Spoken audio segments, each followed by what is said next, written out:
পুরো বিশ্বব্যাপী কিন্তু মোটামুটি 650টার ওপরেও কিন্তু ইসকনের মন্দির আছে। এটা কিন্তু আমাদের শিলিগুড়ি ইসকন মন্দির। এর কিন্তু ছোট ছোট ক্লিপ ভিডিও আপনাদের সাথে আমি আগে শেয়ার করেছি। আজকে কিন্তু একটা লং ভিডিওর মাধ্যমে আপনাদের সাথে শেয়ার করছি। অ্যাকচুয়ালি ভিডিওটা কিন্তু আমি কতদিন আগেই করেছি, কিন্তু সময়ের অভাবে কিন্তু এডিট করতে পারিনি।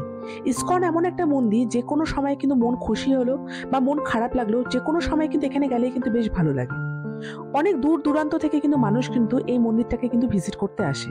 আর এই মন্দিরটা কিন্তু আমার বাড়ি থেকে মোটামুটি 10 থেকে 15 মিনিট লাগে টোটো করে। তাই কিন্তু টাইম পেলেই কিন্তু মাকে নিয়ে কিন্তু এখানে যাই, যে এখানে গিয়ে কিন্তু বসে যদি একটু বসেও থাকি আর একটুখানি যদি সন্ধ্যা আরতিও দেখতে পারি, সেটাতেও কিন্তু অনেকটা কিন্তু ভালো লাগে। প্রতিটা জিনিসের কিন্তু হাতের কাজ দেখলে কিন্তু আপনারা বুঝতে পারবেন অনেক কিন্তু সূক্ষ্ম কারিগরের কিন্তু এখানে কাজ রয়েছে। আর এখন এইবার গিয়ে দেখলাম একটু কিন্তু কালার ওরা করেছে, তার জন্য কিন্তু ছবিগুলো একটু পুরনো লাগতো আগে, কিন্তু এখন একদম ঝা চকচকে লাগছে। আর এই মন্দিরটার সাথে কিন্তু আমার বাবার সাথে স্মৃতি কিন্তু অনেক জড়িয়ে আছে। এই মন্দিরে কিন্তু আমি বাবার সাথে প্রায় রবিবারই কিন্তু ঘুরতে যেতাম। এখন আমার কাছে বাবা নেই, কিন্তু মন্দিরটা ঠিকই আছে। কিন্তু যখনই এই মন্দিরটায় ঘুরতে যাই তখনই কিন্তু বাবার কথা কিন্তু খুব মনে পড়ে।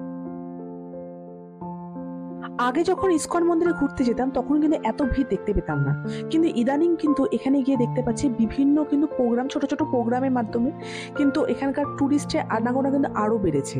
আর যাই হোক, ভেতরে যে মন্দিরটা কিন্তু সেম আছে, আর ঠাকুরের ড্রেসগুলো বলুন আর ভেতরে মানুষের কীর্তন করা বলুন, এগুলো দেখলে কিন্তু যে কোনো মানুষ যারা ধর্মে বিশ্বাস করে না তাদের মধ্যেও কিন্তু একটা ধর্মে কিন্তু বিশ্বাস কিন্তু চলেই আসে। স্পেশালি এই সন্ধ্যা আরতি, সন্ধ্যা আরতিটা কিন্তু প্রত্যেকবারই গিয়ে কিন্তু চেষ্টা করি সন্ধ্যা আরতিটা কিন্তু অ্যাটলিস্ট দেখে তারপরেই বাড়িতে আসা।